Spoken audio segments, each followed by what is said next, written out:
오늘 마가복음 9장 23절에서 29절에 있는 말씀을 가지고 날마다 새롭게라는 말씀 제목으로 하나님 말씀 나누도록 하겠습니다.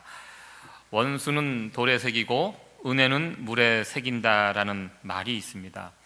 어쩌면 이 표현은 우리의 연약한 본성을 잘 나타내주는 그런 말이 아닌가 이렇게 생각이 됩니다. 원수는 돌에 새긴다.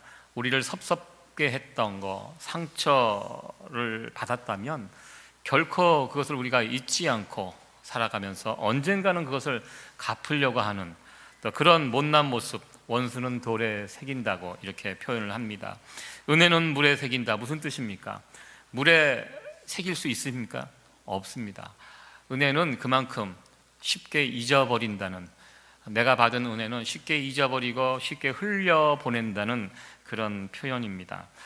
저도 이 은혜는 돌에 새긴다고 이렇게 표현을 하면서 이 말이 정말 맞는다는 것이, 저도 이렇게 생각해 보면 은혜는 잘 생각이 안 나는데요, 나를 섭섭하게 했던 사람, 상처 줬던 사람은 금방금방 떠오르는 것 같습니다. 이 말을 하는 도중에도 벌써 떠올라갖고 마음이 좀 그때 그 상처 생각이 나는데요, 은혜는요 아무리 생각해도 잘 생각이 나지 않습니다. 내가 받은 은혜가, 사람들로부터 받은 은혜가 어떤 것인지 곰곰이 생각해야지 떠오르는 것, 참 이 말이 우리의 타락한 본성에 잘 맞는 그런 표현이 아닌가 이렇게 생각이 됩니다. 저는 형제가 3형제입니다. 제가 장남이고 제 밑에 동생이 둘이 있는데요, 둘째 동생이 조금 성격이 제가 보기에는 좀 문제가 있습니다. 이 둘째 동생이 이제 40이 넘었는데요, 지금도 저희 어머니께 컴플레인을 한다고 합니다. 어렸을 때 자기를 미워했다고, 형은 이뻐하고 자기는 미워했다고, 그것이 상처가 돼갖고 지금까지 40이 넘어서까지 우리 어머니에게 그것을 불평을 하고, 제가 보면 저희 부모님이 결코 이상한 분들이 아니었습니다. 굉장히 잘했는데도 불구하고 뭘 보고 그러는지 잘 모르겠습니다. 형은 이뻐하고 자기는 미워하고, 항상 좋은 거 있으면 형만 갖다 주고 자기는 먹으려고 해도 못 먹게 하고, 뭐 그런 이야기들, 물론 그런 일들이 있었겠죠. 그러나 항상 그렇지는 않았거든요. 우리 부모님이 베푼 은혜가 얼마나 많은데요. 제가 그래서 그 동생을 보고 그런 얘기를 합니다. 머리 검은 짐승은 거두는 것이 아니라고. 그래서 제가 동생의 이야기를 들으면서, 야, 사람이 어렸을 때 받은 상처, 이게 쉽게 없어지지 않는구나. 그래서 우리 어머님은 지금도 동생이 그런 이야기를 할 때마다 미안하다고 계속 이야기를 하시고, 그래서 저도 저희 아버님 재산으로 집이 한 채 있습니다. 그래서 제가 그 집 한 채 넣어줄 테니까 너 가지라고, 아주 조그만 집입니다. 그래서 너 가지라고, 미안하다고 그렇게 제가 이야기했던 적이 있습니다. 우리와 하나님과의 관계에서도 우리는 그렇습니다. 하나님이 베푸신 은혜들 너무나 쉽게 잊어버립니다. 그리고 은혜 없는 사람처럼 살아갈 때가 참 많은 것을 보게 됩니다. 말씀을 통해서 큰 은혜를 받아도요, 그때뿐인 것 같아요. 그 다음 날 일어나면 어제 내가 참 놀라운 은혜를 받았는데 오늘 이렇게 보면 그 받았던 은혜가 다 없어졌던 우리의 모습을 발견하게 됩니다. 늘 은혜를 받지만 또 금방 날아가 버리고, 이런 반복되는 우리의 모습들을 또 바라보게 됩니다. 우리는 하루라도 기도하지 않고 하루라도 하나님 말씀 가까이 있지 않으면 금방 우리 마음이 식어져 버리는 연약한 인생들임을 다시 한번 고백하게 됩니다. 여러분들은 어떠하십니까? 기도하지 않고 하나님 말씀 읽지 않고 한 며칠 정도 버틸 수 있으십니까? 목사님, 저는 오래 버틸 수 있습니다. 이거 자랑 아닙니다. 단 하루도 버틸 수 없습니다. 이런 귀한 고백을 할 수 있는 여러분들이 되시기를 소원합니다. 함께 우리가 읽었던 이 본문 말씀은 예수님께서 귀신에 사로잡혀 있는 어느 소년을 고쳐주시는데, 그 예수님께서 고쳐주시기 이전에 제자들이 이 귀신 들린 아이를 고치려고 시도를 합니다. 그런데 하지 못하게 됩니다. 예수님은 하셨던 그 일들을 제자들이 하지 못했습니다. 그래서 왜 제자들이 그 일을 하지 못했는가? 실패의 원인이 과연 무엇인가? 우리가 어떻게 하면 하나님의 크신 능력을 체험하면서 살아갈 수 있을까? 오늘 본문의 말씀을 통해서 함께 살펴보기를 원합니다. 이 본문 사건 앞에 보면 예수님의 변화산 사건이 소개되고 있습니다. 예수님께서 산에 오르셨는데 제자 3명을 데리고 올라가셨습니다. 그곳에서 기도하시는 가운데 예수님의 모습이 변형이 됩니다. 마치 하나님과 같이 놀랍게 변화되었던 이 사건이 있습니다. 예수님께서 변화산에서 변화되실 그때 그 산 밑에는 9명의 제자들이 남아 있었습니다. 근데 그 제자들, 병든 이 귀신 들린 아이를 어느 아버지가 예수님께 고침을 받기 위해서 데리고 왔습니다. 그때 예수님은 산에 올라가셨기 때문에 그 밑에 있던 제자들이 이 아이를 자신들이 고치겠다고 덤벼들었습니다. 그래서 그 아이를 놓고 고치려고 하는데 고치지 못하게 됩니다. 망신을 당하게 됩니다.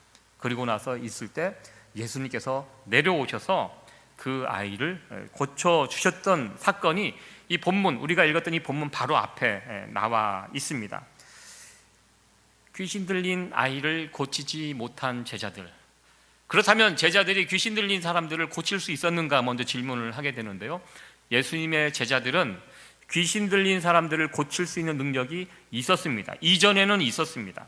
마가복음 3장 14절 15절 보면 예수님께서 예수님의 12제자를 부르신 목적을 설명하고 있습니다. 그 말씀에 보면 우리 같이 한번 이 말씀을 읽어보도록 하겠습니다.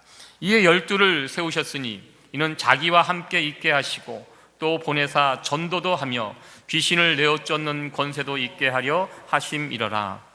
여기에 보면 예수님께서 제자를 부르신 3가지 목적을 말씀하고 있습니다. 예수님과 함께 하기 위해서 제자를 세우셨고요, 전도의 목적으로 이들을 훈련시켜 전도할 목적으로 제자를 세웠고, 귀신을 내어 쫓는 권세를 주셔서 그런 악한 귀신들을 쫓아내는 권세를 주시기 위해서 이 제자들을 세우셨다고 마가복음은 말씀하고 있습니다. 이 말씀 그대로 마가복음 6장에 가보면 예수님의 제자들이 그런 권능을 행했던 모습들이 나오고 있습니다. 같이 한번 읽어보도록 하겠습니다. 제자들이 나가서 회개하라 전파하고 많은 귀신을 쫓아내며 많은 병인에게 기름을 발라 고치더라.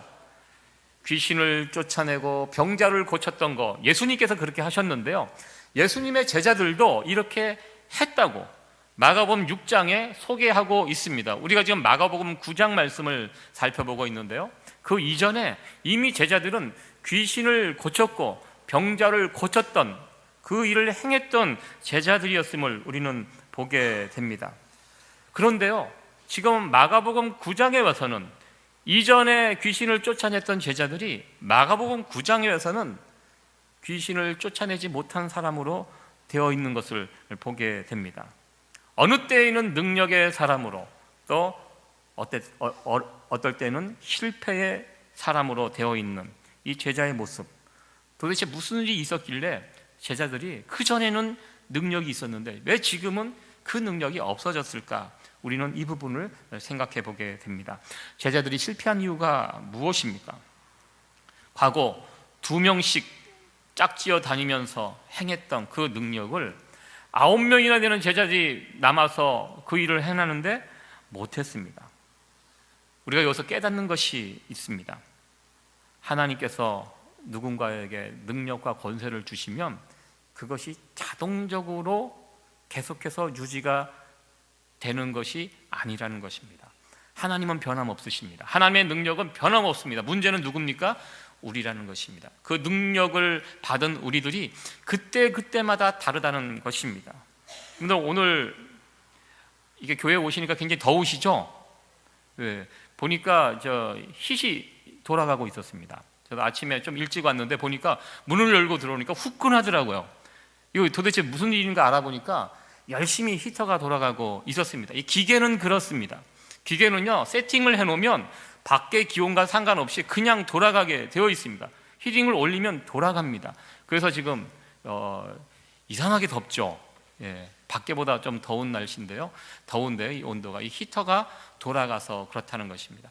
하나님의 능력은요, 이와 같지 않다는 것입니다. 그때마다 상황에 따라 달라질 수 있는데요, 우리가 하나님으로부터 어떤 능력을 받았다고 그것이 자동적으로 필요할 때마다 우리가 꺼내서 사용할 수 없다는 것입니다. 여기에 문제가 있었습니다. 가끔 미국에 보면 종교 방송이 있습니다. 종교 방송을 제가 미국에 와서 보면서 참 놀랬던 것이 어떤 신유 집회하는 그런 방송을 본 적이 있습니다. 하얀 양복을 또 하얀 백구두를 신고 또 화려한 그 모습에 반지도 막 끼고 수많은 사람들이 모여 있습니다. 거기서 이제 병자를 고치는 어떤 퍼포먼스를 하는 것이었습니다. 그분들이 돈이 많기 때문에 그런 방송을 방송국을 사갖고 이제 방송을 내고 있었습니다. 제가 그것을 처음에 미국에 와서 유심히 봤습니다. 열심히 보면서 일단 사람들이 많았고요. 그리고 이게 앞에 나가서 이렇게 그 인도자가 기도하다가 이 병자들이 왔을 때 손으로 이렇게 탁 밀면 이렇게 신용만 하면 뒤로 확 쓰러져요. 확 쓰러지고, 그럼 뒤에서 쓰러질 때 그것을 붙잡는 사람들이, 건장한 사람들이 있습니다. 잘못 넘어져갖고 머리를 다칠 수 있으니까 그 한 팀이더라고요. 이렇게 또 이렇게 딱 하면 어느 순간에 넘어질 때 뒤에서 딱 잡아주고, 그러면서 이제 병 고침을 받았다. 그렇게 확인은 할 수 없지만 그렇게 막 하는, 그것을 보면서 제가 미국에 처음 와면서 유학생 신분이었습니다. 내가 미국에 와서 많은 것을 배워가야 하는데 저것도 배워야 되는지 유심히 제가 고민했던, 그걸 배워가면 한국에 가서 제대로 써먹을 수 있을 것 같은, 왜냐하면 한국에 한참 그 이초석 이단이 활동하고 있을 때인데요, 거의 유사합니다. 그러면 이초석 씨가 여기 와서 그걸 보고 배워간 것 같아요. 그분도 하얀 양복에 하얀 구두 신고 그런 행위들을 하거든요. 제 아는 어느 목사님은 그때 잠실체육관에서 그런 신유 집회를 한다는 이야기를 듣고 그 분노에 사로잡혀서 거기를 갔습니다. 가갖고 그 앞에서 사람들이 이렇게 하면 뒤로 막 넘어지는데 본인은 끝까지 안 넘어지고 이렇게 버텼어요. 몇 번 해도 안 넘어지니까 건장한 두 사람이 와갖고 너 누구냐 이렇게 물어보고 나가라 그래갖고 나왔다는 그 이야기를 하면서 그거 다 뻥이라고 갔다 오셔갖고 저희들에게 이야기해줬던 그런 기억이 있습니다. 내가 하나님의 어떤 특별한 은사와 능력을 가지고 있다면 그 아무 때나 필요할 때 꺼내서 쓰는 것이 아니라는 것입니다. 여러분들 우리가 방언이 터지는 것입니다. 어떤 분은요, 기도하자마자 방언을 시작하시는 분들이 있어요. 제가 깜짝 놀랍니다. 기도가 깊어져야지 방언이 나오는 건데 깊어지면 방언이 터질 수 있습니다. 그런데 기도하자마자 앉자마자 방언으로 기도하는 것은 저는 그건 아니라고 생각을 했습니다. 내가 방언하고 싶을 때 방언하고 안 할 때 안 하고, 이게 아니라는 것입니다. 방언이 무엇입니까? 하나님께서 내 혀를 주관하시는 것입니다. 어쩔 때는 하기 싫어도 나올 때가 있다는 것입니다. 방언하시는, 정말 방언에 사로잡혀서 기도하시는 분은 그런 고백을 해요. 나는 하기 싫은데 깊게 기도하는데 자기가 모르는 이런 말들이 나올 때가 있다고, 자기도 당황스럽다고 그럴 때면, 그런 것입니다. 하나님께서 능력을 주신다는 것은 그런 것입니다. 내가 하고 싶다고 하고 내가 필요할 때 꺼내서 쓰고 이렇게 사용하는 것이 은사고 능력이 아니라는 것입니다. 이런 모습은요, 하나님의 은혜, 우리의 모습과 이렇게 비교해보면 잘 이해할 수 있습니다. 우리가 아무리 하나님으로부터 큰 은혜와 능력을 받아도요, 하루 지나고 일주일 지나고 한 달이 지나가면 과거에 그 받은 은혜가 내게 별 영향을 주지 못하는 것을 우리는 깨닫게 됩니다. 은혜는요, 저축하는 것이 아니라는 것입니다. 하나님께서 은혜를 주실 때요, 하루짜리로 주십니다. 저는 하나님의 은혜가 유통기한이 하루라고 저는 생각합니다. 하루 지나면 그 어제 받은 은혜 다 사라집니다. 이스라엘 백성들을 하나님께서 광야에서 먹이실 때 만나를 하루씩 주셨습니다. 우리 하나님 능력이 많으신 분입니다. 일주일, 한 달씩 몰아서 주실 수도 있습니다. 어쩌면 그게 편리할 것입니다. 매일매일 일어나서 먹을 거 광야에 가서 주워 오는 거, 이거 쉽지 않습니다. 그런데 하나님은 만나를 주실 때 그렇게 하도록 하셨습니다. 매일매일 일어나서 그 먹을 것을 광야에 가서 주워 먹도록 하나님께서 그렇게 만들어 주셨습니다. 여기에 영적인 의미가 있다는 것입니다. 우리가 이 땅에서 살아갈 때 영의 양식 하루짜리라는 것입니다. 내가 하루에 필요한 양식을 구하고 그것을 받고 그날 살아가고, 아무리 큰 은혜를 받아도 그 은혜를 가지고 일주일, 한 달씩 살아가는 것이 아니라는 것입니다.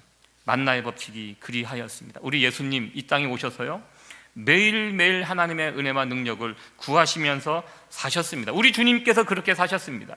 우리 주님께서 그렇게 사셨기 때문에 우리는 어떠해야 합니까? 우리가 꼭 기억해야 할 것은, 한번 우리가 은혜 받고 성령 충만해졌다고 그것이 우리를 오래도록 지켜주지 않는다는 것입니다.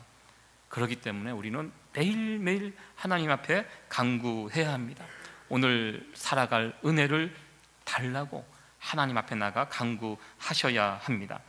이 시간 서로 같이 한번 이렇게 한번 고백했으면 좋겠습니다. 날마다 새롭게 삽시다. 서로 앞뒤 좌우 있는 분들하고 서로 축복하면서 인사하겠습니다. 날마다 새롭게 삽시다.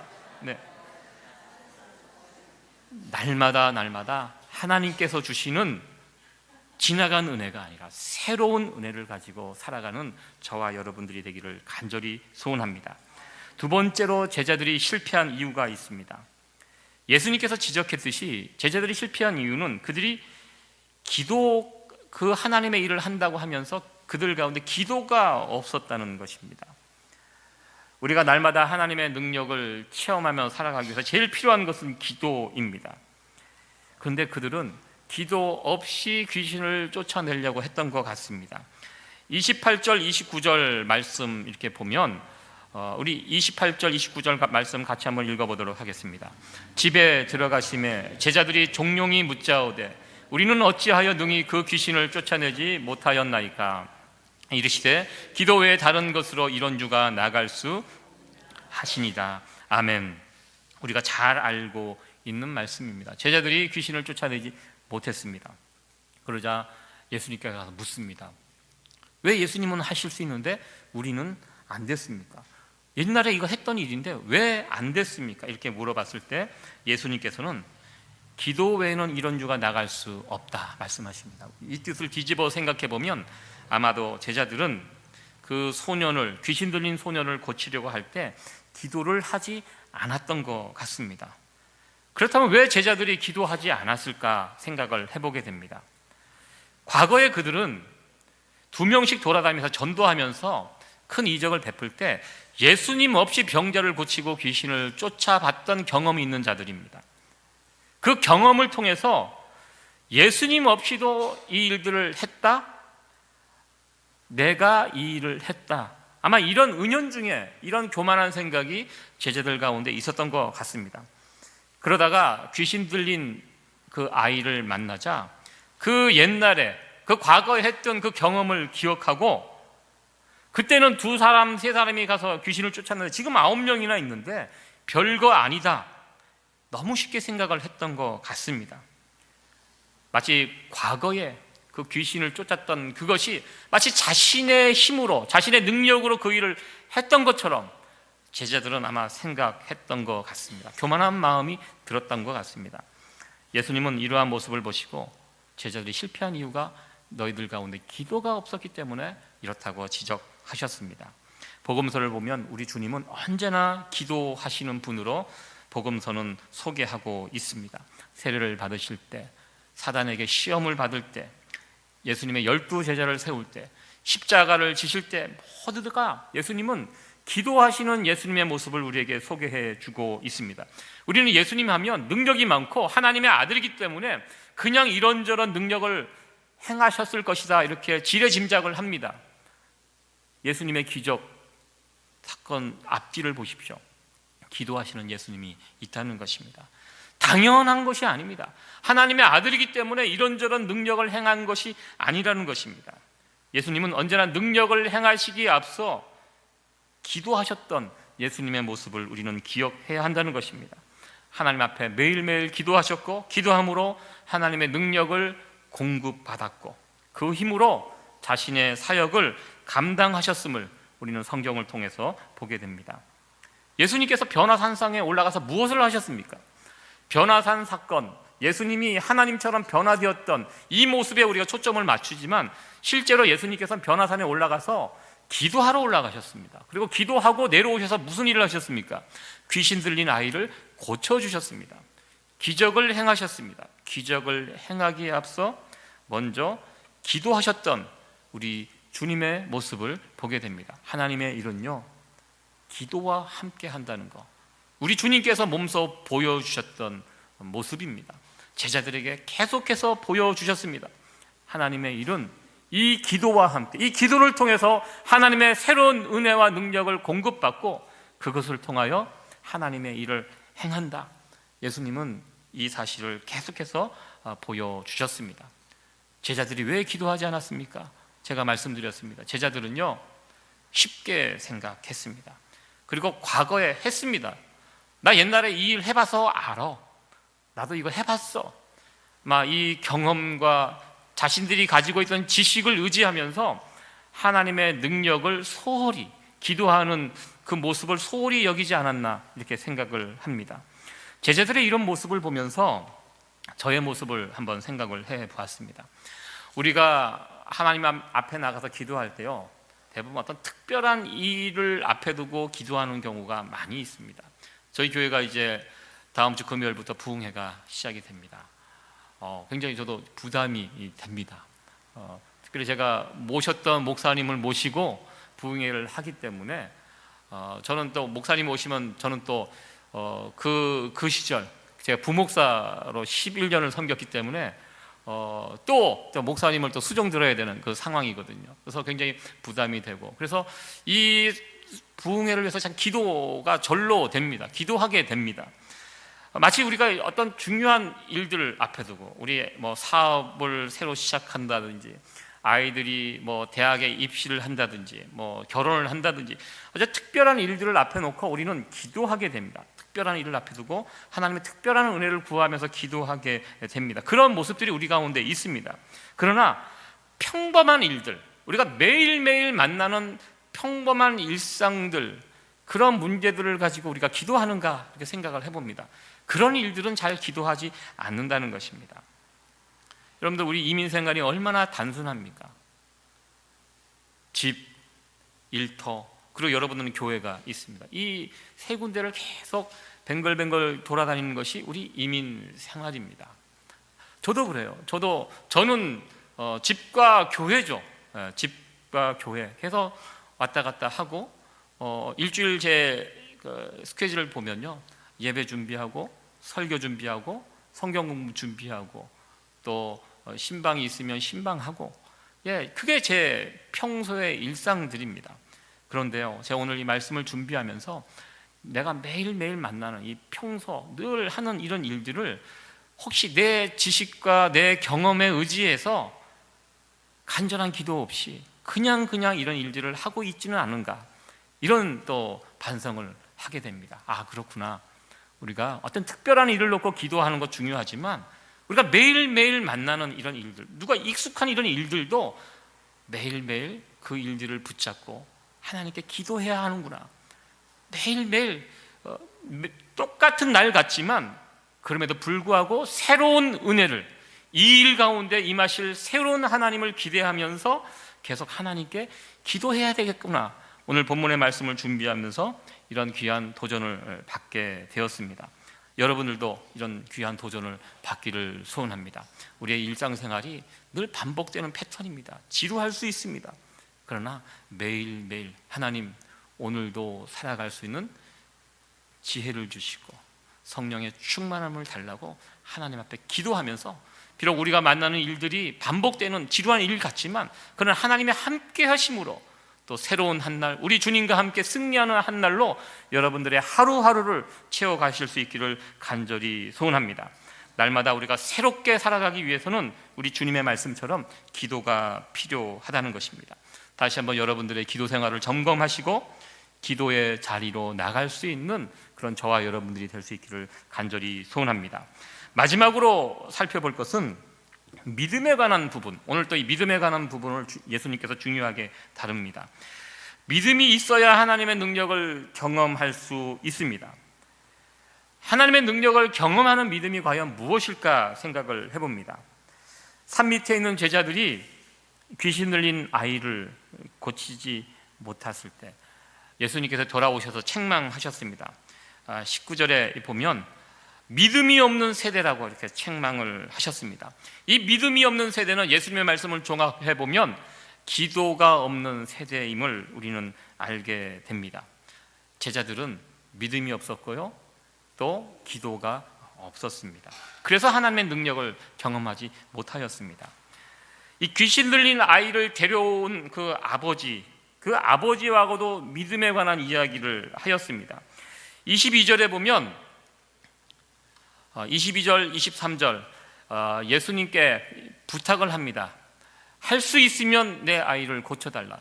그러니까 예수님께서 할 수 있는 것이 무슨, 믿는 자에게는 능치 못한 일이 없느니라 라고 우리 주님께서 말씀을 하셨습니다. 이 능력이라는 거, 기도하게 되면요, 우리에게 믿음이 생기고 그 믿음을 가지고 하나님의 능력을 체험할 수 있다. 이 본문은 이 부분을 우리에게 이야기해주고 있는데요, 그 제자들의 대화와 그 귀신 들린 아이의 부모, 아버지의 대화를 통해서 우리가 볼 수 있는 것은요, 이 아버지의 이 고백이 어쩌면 참된 믿음의 모습이 아닌가, 이렇게 또 생각을 해보게 됩니다. 여러분들, 기도가 무엇입니까? 기도, 많은 분들이 기도에 대한 잘못된 컨셉을 가지고 있습니다. 마치 지성이면 감천, 우리가 하나님 앞에 열심히 부르짖으면 하나님이 내 기도를 들으시고 응답하시고, 그래서 내가 원하는 것들을 들어주시고, 아마 이런 기도라고 생각하시는, 기도에 그런 부분이 전혀 없는 것은 아닙니다. 물론 있습니다. 우리가 간구하는 부분들을 하나님께서 들어주시고 채워주십니다. 그러나 기도에서 가장 중요한 컨셉은 그것입니다.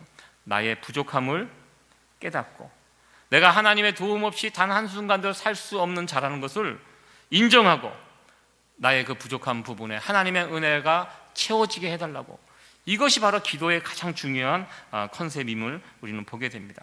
기도와 금식의 원리가 있습니다. 기도와 금식은 비슷한 원리를 가지고 있습니다. 여러분들 금식 기도 해보셨습니까? 금식 기도, 미국에서는 참 하기 어려운 것이 금식 기도입니다. 밥을 먹지 않는 거. 누가 그러더라고요. 예전에 김영삼 대통령이 그랬죠. 보통 정치인들이 이 단식 투쟁을 많이 합니다. 단식 투쟁하는 사람에게 가서 그 이야기를 했다고 하더라고요. 밥 굶으면 죽는다. 그 말이 정답입니다. 금식은요, 밥을 먹지 않는, 우리는요 밥을 먹어야 살 수 있는 존재입니다. 밥을 끊는다는 것은 생명을 건다는 것입니다. 거기에 내가 이런 먹는 것을 통해서 살아가는 존재가 아니라 하나님의 도움으로 살아가는 자임을 고백하는 것이 금식입니다. 금식을 끊고 하늘로부터 오는 은혜, 하나님의 도움으로 내가 살 수 있습니다, 이것을 고백하는 것이 금식이고, 또 기도입니다. 기도가 무엇입니까? 하나님, 저는 철저히 무능합니다. 저는 하나님의 은혜 없이 단 한순간도 살아갈 수 없습니다. 하나님, 저를 도와주십시오. 하나님 은혜를 베풀어 주십시오. 이것이 바로 기도이며 금식임을 우리는 고백하게 됩니다. 이 본문 속에 제자들이 믿음이 없는 자들임을 이렇게 이야기하는데요, 아버지의, 그 귀신 들린 아이의 아버지의 믿음을 소개하고 있습니다. 아버지가 이런 고백을 합니다. 우리 같이 한번 이 말씀 읽어보도록 하겠습니다. 곧 그 아이의 아비가 소리를 질러 가로되 내가 믿나이다, 나의 믿음 없는 것을 도와주소서 하더라. 얼핏 보면 믿음이 없이 보이는 모습 같지만 저는 이 고백이야말로 진정한 믿음의 고백이라고 저는 생각합니다. 내가 믿나이다, 나의 믿음 없는 것을 도와주셔서. 무슨 뜻입니까? 하나님, 주님, 내 속에는 지금 아무것도 없습니다. 주님을 기쁘게 할 만한 그 어떤 것도 없기에 이 시간 주님의 은혜를 구하며 나갑니다. 주님, 도와주십시오. 우리 이 말씀을 같이 한번 고백하도록 하겠습니다. 내가 믿나이다, 내가 믿나이다, 나의 믿음 없는 것을 도와주소서. 이것이 이 귀신 들린 아이의 아버지가 했던 고백이고요, 뒤집어 보면 이 말이야말로 진짜 믿음 있는 고백이라고 저는 생각을 해보게 됩니다. 과연 나에게 이런 믿음이 있는지, 이 아이의 아버지가 보였던 이 믿음이 나에게 있는지 한번 우리의 모습들을 돌아봤으면 좋겠습니다. 주님, 나는 아무것도 아닙니다. 나에게 있는 것이 아무것도 없습니다. 그래서 저는 주님이 필요합니다. 도와주세요. 이런 자가 믿음 있는 자이고, 이런 믿음을 통하여 하나님의 크신 능력이 나타나게 됩니다. 믿음이 없다는 고백이 오히려 믿음이 있는 사람이라고 저는 생각해 봅니다.